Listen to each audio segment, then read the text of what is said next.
I mean, it's like the whole history of art is based on it. I mean, like all the paintings are sort of a virtual representation of something that exists. Sometimes things that don't exist yet. I mean, most people draw what exists. I tend to draw more things that don't exist yet and will exist. I never moved to London. I never thought I'm leaving, I'm moving to London. I didn't have a plan. I didn't pack my LPs and come here. I just stayed. And I think the attraction of London was, I think, more to do with cinema than music. I don't know, like films like David Halliwell, Blow Up first. I mean, the other connection to Blow Up is all the people that play the fake tennis in Richmond's Park are all students at the AA where I studied. You know, when I chose what to do, I mean, that was very important to me.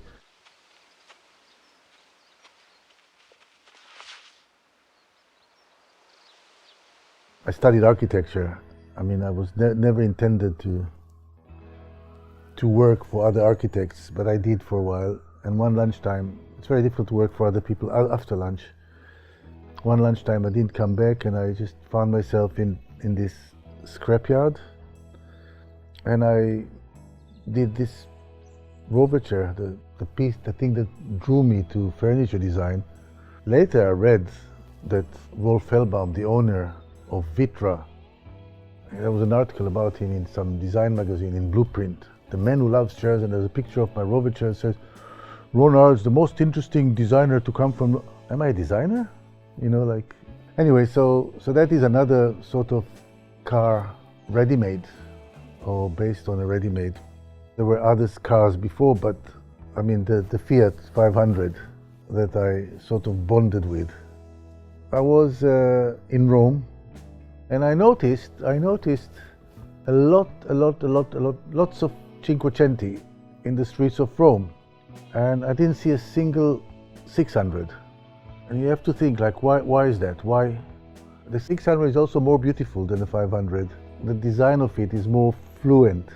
The lesson there is if you want to do the smallest car in the world, it has to be the smallest, not almost the smallest. Prende pochissimo posto e parcheggiare è facilissimo. Appena il tempo di dire 1, 2 e il gioco è fatto. If you made it a little smaller, it wouldn't be a car. You made it a little bigger, it wouldn't be the smallest. So I thought that's why it survived. And then, of course, that every Italian that you knew, that you talked to, had the first kiss or the first things in the Fiat 500s. And plus my personal history, like my father had a Topolino with wood and things, and one morning he left for work, and shortly after someone came to ring a doorbell. My father was involved in an accident, in a car accident, and me and my brother took a bicycle. I had a little bicycle, my brother had a big one, and we saw the car completely flat, like the flat. And we weren't very optimistic. But then when we visited my father at hospital, he said to us, look, my car wasn't made of wood, I wouldn't be here. And then it is a true story that when I came back from that trip on Rome, in the taxi, the car next to me in the traffic light was a Fiat 500. I opened the window and said, are you selling? And he said, yes. I just stupidly said, how much? And he said, 500. And the next day, this car was mine, and it had a lot of things happening to it, like some students of mine at the Royal College later painted it in a glow-in-the-dark. And then the car was neglected, but I also met the Italian family that devoted the life to repair and restore Fiat 500s. So, I mean, there's the story that I went to the Proiettis and told them what I wanted to do, and I'm not exaggerating, they really cried. Ron came to see us and talked about this project, that he had this vision of pressing these Fiat 500s. And I said, absolutely not, you're not going to destroy a beautiful car. And he talked me round by saying that he would immortalise them by making them works of art. So in the end we conceded and we did a project together. So we collaborated in the best way to make it happen for him, and the result was quite stunning. They got it, and they helped me get the cars, choose the cars, helped me load it, took it to Holland, to Scosh. Normally you start with 2-dimension, and you go to 3-dimension, and you make something from a doodle or a sketch or a drawing into something 3-dimensional and functional.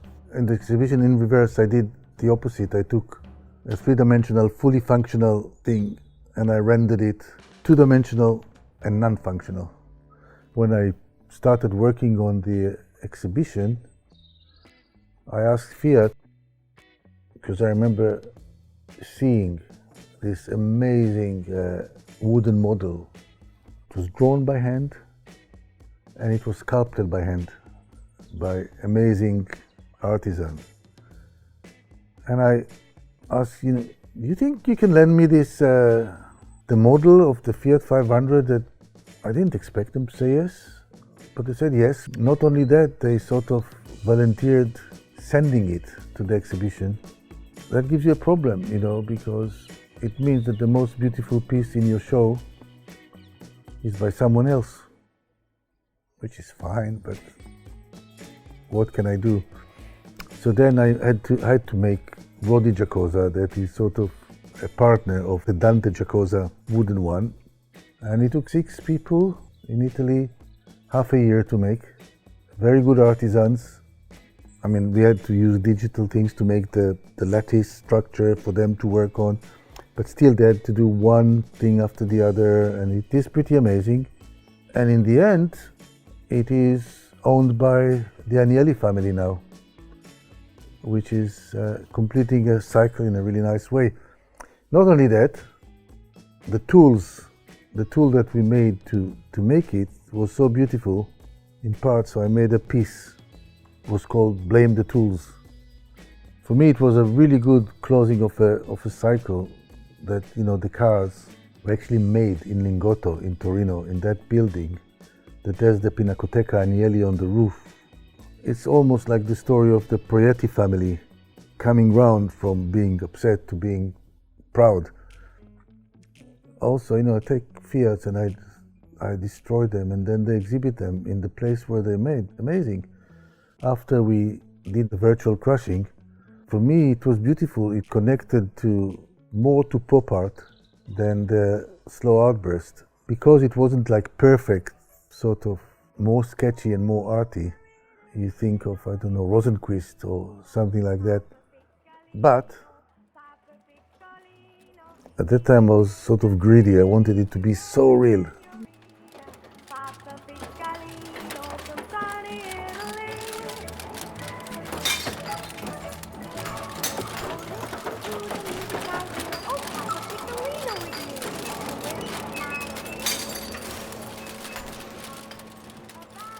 The idea to take this project, I think it's a good one, because we have something that is about the virtual and the real, something that we did also real.